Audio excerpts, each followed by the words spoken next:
We're recording. Good. Hello, Aslam class. It's Mr. Langford here again, and this is your first science lesson for this week. Last week, we started looking at our new science topic, which is all about living things and their habitats. And last week, we introduced the topic, and you were able to give me some good examples of what living things are. You may have gone out into your back garden or your local area and tried to observe living things that you can see all around you. And then we looked at life processes and what actually a living thing is, and what the life processes were. And we went through each of them life processes. Today, we're going to further our work even more, and we're going to be discussing or looking at how we can actually classify and group these animals, because there are lots of species in the world today, and obviously to put them into groups is a mammoth task. Luckily, a lot of it's already been done for us, but today you're going to practice being scientists and trying to classify your own your own way, hopefully. So we're going to get these slides up. So today we are going to be recognizing that living things can be grouped in a variety of ways. So just to recap again what we did last lesson, you were asked to explore your local area or in your back garden, or look out a window and look at living things outside. We should also note that living things do live in different types of habitats. And a habitat is an area where something lives. So it could be the woods, it could be a desert, it could be in a damp place, in underground. These are all types of different habitats where living things live. Now, can you remember what living things you saw last week? And can you remember the habitats that they came from? Have a little think about it. You may pause the video here. Have a little think. Which living things did you see? Can you remember them? Sorry, that's my washing machine going off in the background if you can hear it. Okay, now, did some of the living things live in similar habitats? And how did they differ? So have a little think there. So for example, if you saw a bird, think about where their habitat is. And then if you saw, let's say, a worm, what was their habitat? So a bird's habitat is up in the sky, in the branches, in a tree. They would have made a nest. Whereas worms' habitats, they're underground, in the dirt, where it can be quite damp and quite wet. Whereas birds is dependent on the outside temperature as well. So have a little think about that. Okay, now here's a little recap. Can you remember what the 7 life processes are that all living things do in order to stay alive? Hopefully you're shouting at the screen saying, yes, Mr. Langford, I know what the answer is, I know. And excellent. If you are, you should also be shouting out the words Mrs. Gren. Yes, Mrs. Gren. Mrs. Gren was the mnemonic or acronym that we use to help us remember what the 7 living processes are. So we have M for movement. We have R for respiration. Respiration isn't just breathing, it's actually the use of the oxygen that we do breathe in to help us do chemical reactions in our body to change our food into energy. Sensitivity, nutrition, excretion, reproduction and growth. That should be flipped round, so it should read Mrs. Gren, not Mrs. Nerg, but it doesn't matter which way you do it, I suppose. It's up to you. Right, today we are going to be sorting things, living things, and we're going to be sorting them and putting them into groups. Let me move myself over there. So here we've got lots of different animals, okay? We've got lots of animals here in this picture, giraffes and tigers and elephants, moths or butterflies in this one here. We've got a plant in this one here.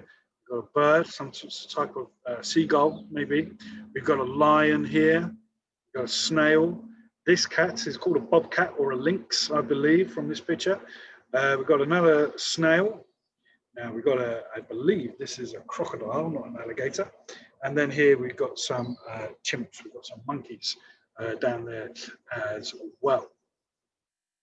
So there are about 8.9 million different types of living thing on Earth. That is a staggering amount. And every single one of these does have a name. And not only do they have a name that we say, like a lion or a cat, they also have their Latin name as well, which is, I don't know any off the top of my head, but that could be a challenge for you. Can you find the Latin name for the word cat or dog, their proper species name? And also, can you write 8.9 million in words? That'd be a nice little maths cross-curricular lesson there. Okay, right, let's move on. So which species do you think humans are most similar to? Believe it or not, we do share a lot of genes, and genes are things that are not what we put on our legs. Genes are little sort of cells that have DNA and codes inside them that give us the characteristics that we have. So for example, when we all look at each other, we all have a nose, we all have an ears, we all have eyes, we all have mouths. These are all things that we all share. And we all have that in our genetic buildup. However, where we have differences are like my eye color. My eye color is brown. I have a specific gene that says your eyes are going to be brown. My hair color is like a brownish, used to be blonde, but it's like a mousy brown kind of color. I have a gene that tells the hair what color it's going to have to be. And that's why we have different hair colors, we have different eye colors. Okay, and that's what makes us slightly different, I suppose. However, we are very close to a species. Have a think what it is. So there we are. If you said chimps, you would have been correct. In fact, we share about roughly 98%. That's nearly 100%, isn't it? It's nearly, there, but 98% DNA, genes, and these are tiny parts in your cells which give us certain characteristics, and I was already explained, like your color of your eyes, and then that information is passed down. So for example, if you've got parents that have blue eyes, you will probably have blue eyes as well. If your parents have brown eyes, you may have brown eyes or blue eyes. If your parents are very tall, you're probably going to be very tall. So these are how things are passed down. Now, chimps, we share very similar features. We do have noses, mouths, 2 eyes, 2 ears. However, there are some differences as well. Can you think what them differences are and maybe write them down for me, please? You can pause the video and then unpause it when you're ready to move on.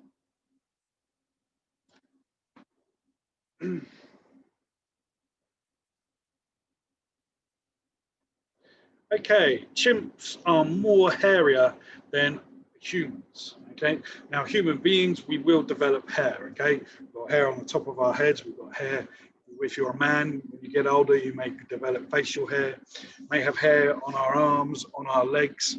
Again, boys, you may get hair growing on your chest and maybe on your back. But we're nothing like chimps, and they have lots of hair. We don't have as much hair as chimps. Their jaw is shaped very differently. You can see here, their jaw is shaped very differently, and there, and they move around on all 4 limbs. You don't see us scurrying around on our hands and on our feet. Chimps do have the ability to stand up, but they can't really walk on 2 legs. And their arms are a lot longer than ours, but they do have shorter legs. So even though we do share 98% of our genetic buildup with chimpanzees, there are that 2% difference. There are quite a lot of differences there, and that's what makes us very different. So sorting a large number of species into groups based on similarities helps people know which living thing is being talked about. Now, scientists can be sure that they are investigating the same species two very large groups of living things and animals are animals and plants. So there are two big groups. Okay, so we have animals and we have plants. Okay, so these are our two sort of main groups that we have. Now these groups are very big. You know, if we just had to have these two groups, there are like 7.8 million species that are just in the animals group. So these groups we'd have to split this animal kingdom up into lots and lots of different groups to help us get to a thing. Now, animals we can now split into vertebrates and invertebrates. Can you think back to our last lesson with the knowledge organizer and think what an invertebrate is and what a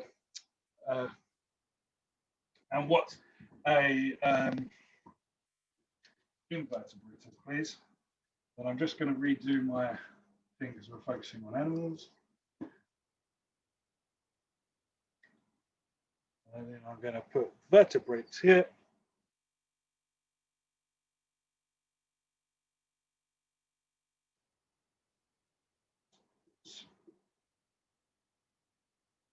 Okay, so a vertebrate is an animal that has a backbone, and invertebrate is an animal that doesn't have a backbone. Okay. Now, there are far more invertebrates than there are vertebrates, and there are some that are very simple organisms, or there could be something that are more complex, like insects, spiders, arachnids, that's their other name, and mollusks. So in invertebrates here, we can put things like insects, arachnids,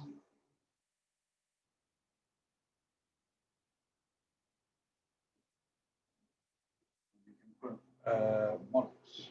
Mollusks are things like snails and slugs. Now we're going to watch a little video clip. Okay. Now vertebrates, before we watch that video, can be split into fish,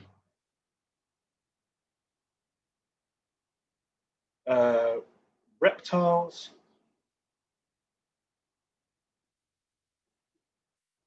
birds,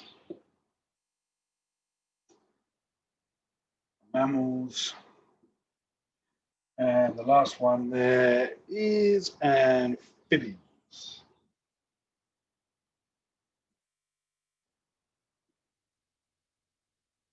Okay. We're mammals, okay, and what you would do then, these groups that we've just now made, we can then subdivide into even more groups, okay, and that's how we classify the groups, okay. And then birds can be split off into different types of birds. Fish, you can split off into different types of fish. Reptiles, again, so all these groups then have more subgroups that we can then group our animals into. We're going to watch this video.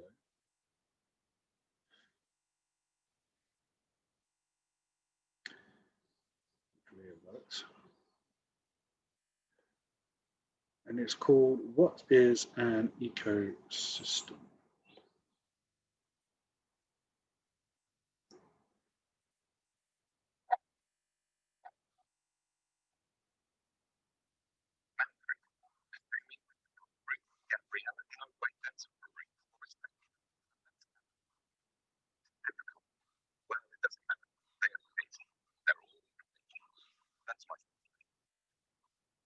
There is so much amazing and diverse life on planet Earth that looking at it all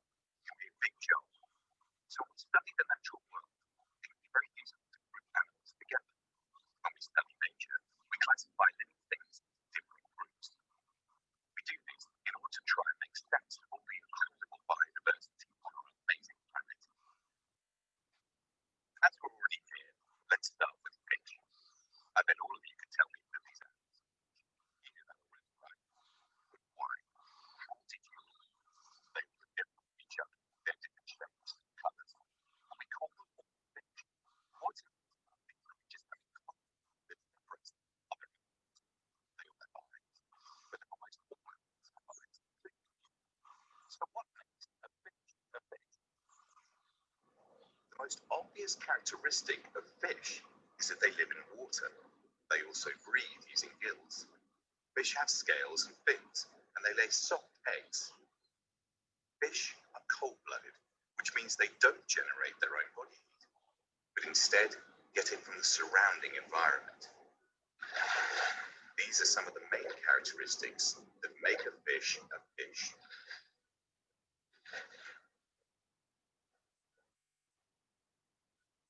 It's a simple idea, but when we're trying to work out how all the plants and animals in the world fit together, and we ended up with such an amazing diversity of life on Earth, looking at shared characteristics can tell us a lot. What about these guys? Well, they're breathing air, so we know straight away they're not fish. I bet you knew that without even thinking about it. And you might even know that these snakes, lizards, and tortoises are all reptiles. But what is it they have in common that helps us group them together? Some are big, some are small, some are even covered in spiky horns. But what makes a reptile a reptile? The easiest characteristic to spot on a reptile is that they have scales, not fur. Other clues for spotting a reptile is that they have ear holes instead of pointed out ears, and also have dry skin. Like fish, reptiles are cold-blooded and usually lay eggs, although some reptiles can give birth to live young. Reptiles have 4 legs or, like snakes, have no legs at all.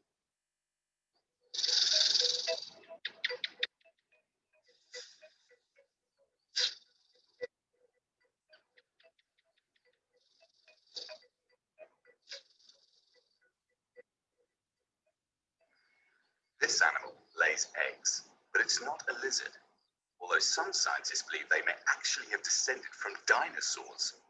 I know, but whether that theory is proven to be true or not, this is a bird. These are all birds. Big, small, plain, amazingly colored, and sometimes even dancing. But it's not the ability to dance that makes a bird a bird. So what is it? Well, all birds have certain shared characteristics. Birds have feathers and wings. They have 2 legs. They have ear holes instead of ears and are warm-blooded, so they can generate their own body heat like me or you. And they lay eggs.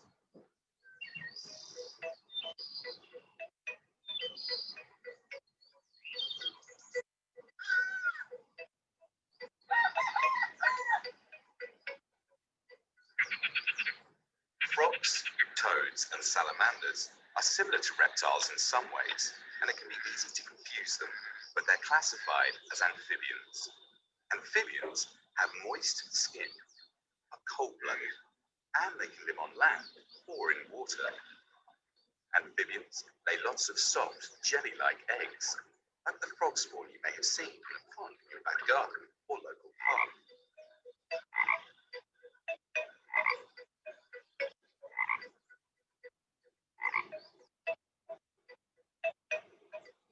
Like all other groups, mammals come in all different shapes and sizes, including human shape. But all mammals, including us, have shared characteristics. Mammals have hair or fur. They need to breathe air, and the mothers almost always give birth to live young, which they provide with milk to feed them and help them grow. Mammals are also warm-blooded.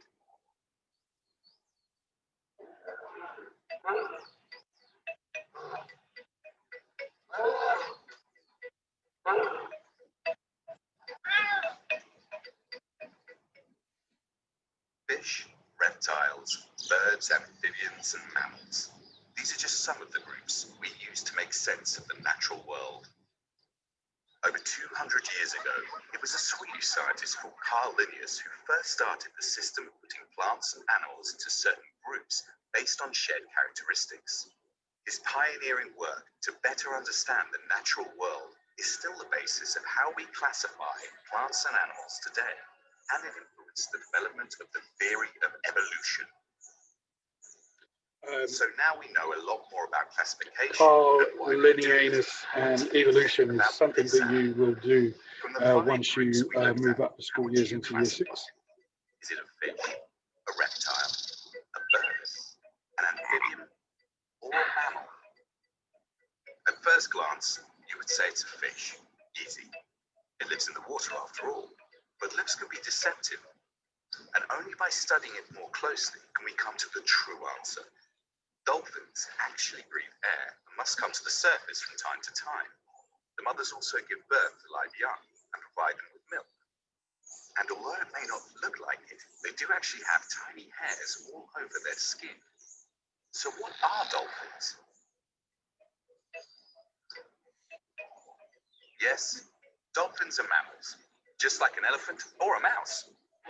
I know, amazing.